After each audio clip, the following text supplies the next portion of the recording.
Right, I'll start again now I've put the sound on. Doing a lot of these errors. First of all, welcome to the Monday rant. I'm going to start off with it's not quite a rant, but a big thank you. I've just hit 91 subscribers. I'm absolutely over the moon. Just a few away now, 9 from the 100 mark. Then it's party time and you're all invited. So there you go. Largely due to the amazing documentary which I featured in, shot by Harrison Fletcher. The link's down below, certainly in my playlist. You have a look and watch that documentary and let me know what you think to it. The 70-year-old vlogger. Not quite 70, but I'm almost there. So we could easily rant about the weather. 31 degrees centigrade. I don't know what that's in Fahrenheit. It's certainly hot, far too hot for me. I was going to start filming outside. I went outside, but I were only outside 5 minutes, had to come back in. Just amazingly hot. That's it with us Brits. We're not used to extremes in weather. We like that middle ground. Alright, there's a lot of sun seekers. One of the favourite holiday destinations is Spain, which is a hot country. So lots of Brits go over to Spain and bask in the sunshine we don't get here. But for us stay-at-homes, when it hits 31 degrees, it's hot and we start whinging. We like the moderate temperatures. I think that's where the Brits got their reputation from, for always talking about the weather. It's either too hot or too cold. And this is too hot for me. End of that, let's carry on with the rant. What we're going to rant about today? Well, the first thing on the agenda is Facebook, or as I call it, Fizzogbook. Fizzog being a colloquialism for a face. Facebook. You know, when it started out, I was just amazed at how useful and how good it were. I was able to stay in touch with all my colleagues after I retired. Everybody that I left behind in Hull, I could stay in touch with them on Facebook. I've had many laughs and a good time on Facebook. But something's happening in this country, something that's not particularly nice, and I'll tell you where I think it all started. You see, Great Britain, and I know I'm going to get some flack for saying this, but the English in particular are inherently racist. Oh, I can feel it coming now. I can feel the hate and the comments now. Just look back through history and then start arguing with me. But what I mean is, by racist, it's become the norm to be politically correct. You can be seen to be doing the right things, you can be heard to be saying the right things, but deep down underneath, in here, you've got that streak of racism. And believe you me, I've worked through mine while I've been getting educated about this. And it's extremely painful. And it's extremely hard work to get rid of those negative feelings about other races, other creeds, other religions even. So we've got that running underneath the English psyche, if you like. Now a lot of people are going to say, oh, I'm not racist, I've got some of my best friends are black or Muslim or whatever. Think about what you're saying, that's all I'm saying. We've got this underlying streak. And it started coming to light when we had the referendum on whether we want to leave the EU or stay within the EU. You were either a Brexiter, strange term for a British exit, or you were a Remainer. You wanted to remain within the European Union. And to my mind, the European Union has got lots of good things going for it. And like every good thing, you probably have to pay for, either monetary wise or concession wise. The things I like about Europe are A, the free trade. You can trade freely between companies. We could never do that before we joined the common market, as it was then. We've got freedom of movement among all the European Union's borders. Like somebody from Spain can come over here, no problem. Anywhere in the European Union, English people can go, it's not a problem. You can go and live there, you can go and work there. And vice versa, they can come and live and work here. And this is where the racism starts kicking in a little bit. The people who wanted out of the European Union were listening to the politicians, the people that wanted out. They were listening to all the negative stuff about what it is to be within the European Union. Lies were told, blatant lies, by very prominent politicians. Even prime ministers told lies. The press told lies. And unfortunately, a large part of the population, because they got this inherent racism running throughout their lives, they just latched onto this and believed in it, and immediately saw the European Union immigrants, or even the casual workers that come over for a while and then go. They saw them as scapegoats and began to blame all the ills of the world on these people. Not enough housing, it's all being taken up by European immigrants. Not enough jobs, they're all being taken up by the European immigrants. National Health Service is buckling under the pressure of all the European immigrants. And of course it's not. That's not the case at all. Most of the jobs that European immigrants do because the Brits will not tolerate doing them. They won't go potato picking in the fields, they won't go strawberry picking, they won't flock to Lincolnshire and keep the agriculture industry going. Brits don't do that, except maybe students do it to earn a bit of cash, you know, while they're on a break, something like that, but they would never consider it as a job. My goodness.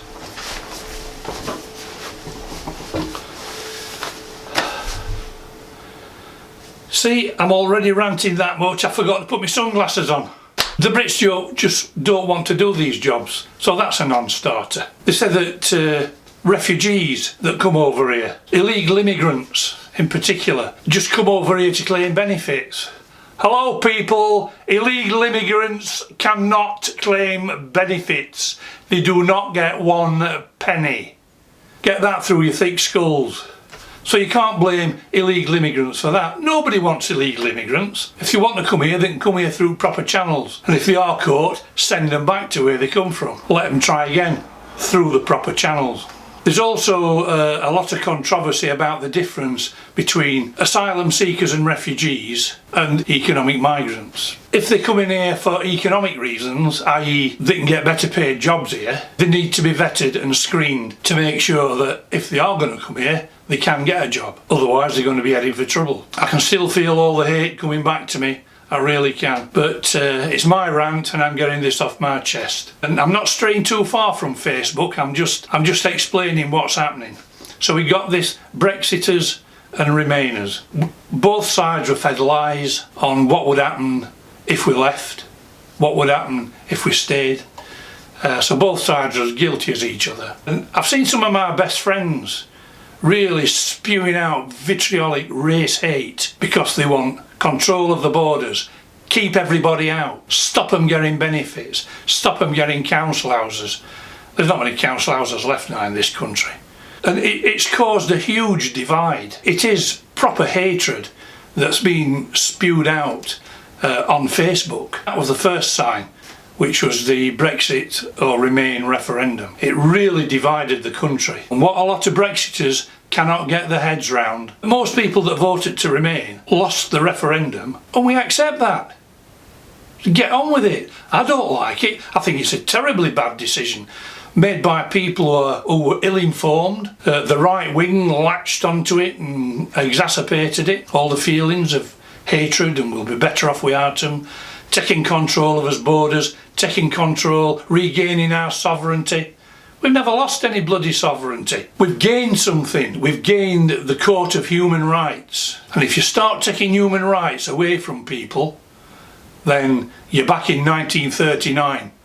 And look what happened then. That's when people started losing the human rights. There's been a huge surge in Islamophobic ways of thinking because there's a lot of migrants have come over here that are Muslim. It's a fast growing religion. But this country's always been so tolerant. We've always allowed people to worship whatever they want, whoever they want and however they want. I just seem it's sad. I just think it's sad that people want to clamp down on this. Close mosques, don't build any more mosques. You know, there's a lot of that kind of rhetoric going around. I really think it's terrible.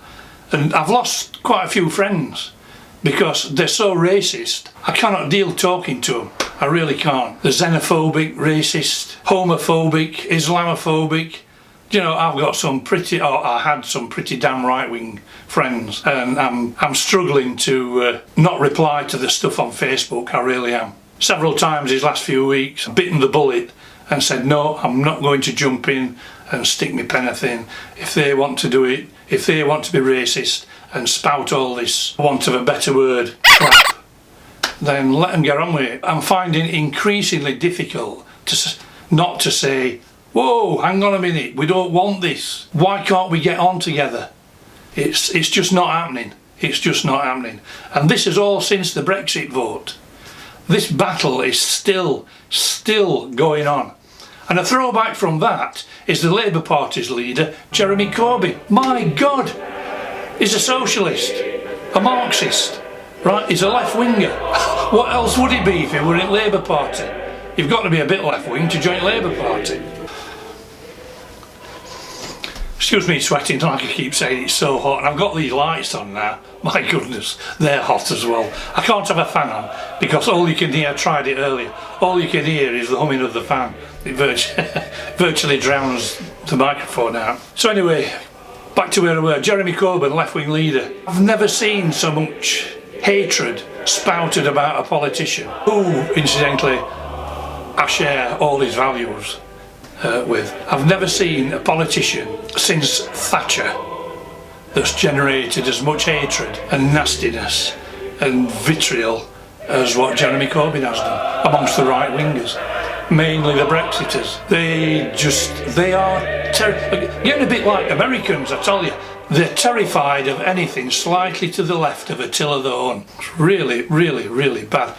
We fought wars defeating fascism, and it's creeping back into this society.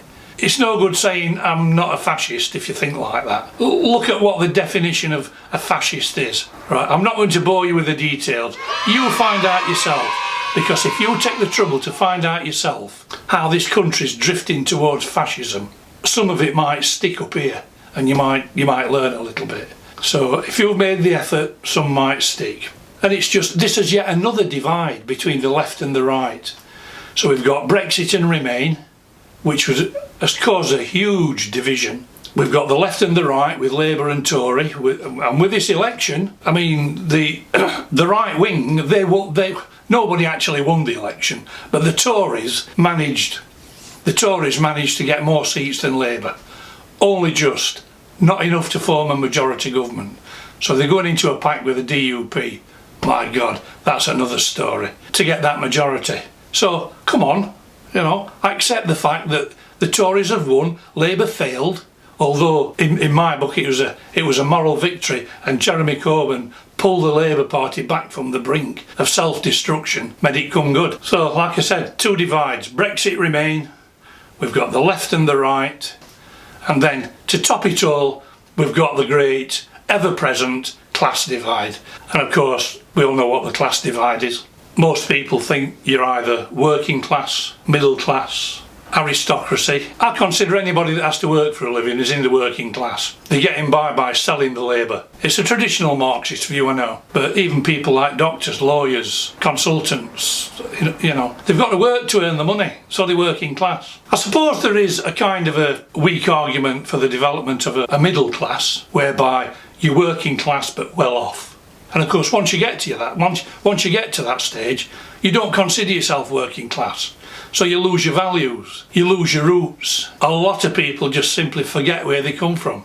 Yeah, a lot of people just simply forget where they come from. So there we've got these, the class division has been there, it's ever present, it's always been there. But we've got these two new divisions in British society. The politicians, I don't know. We think America have got problems with Donald Trump. Jesus, we've got multiple problems with our lot, I tell you. But there you go, you've got all these divisions. And how it's affecting Facebook, it's turning friend against friend. I've lost quite a few friends. They either don't speak to me because of my views. They can't accept that somebody's got a different view to them.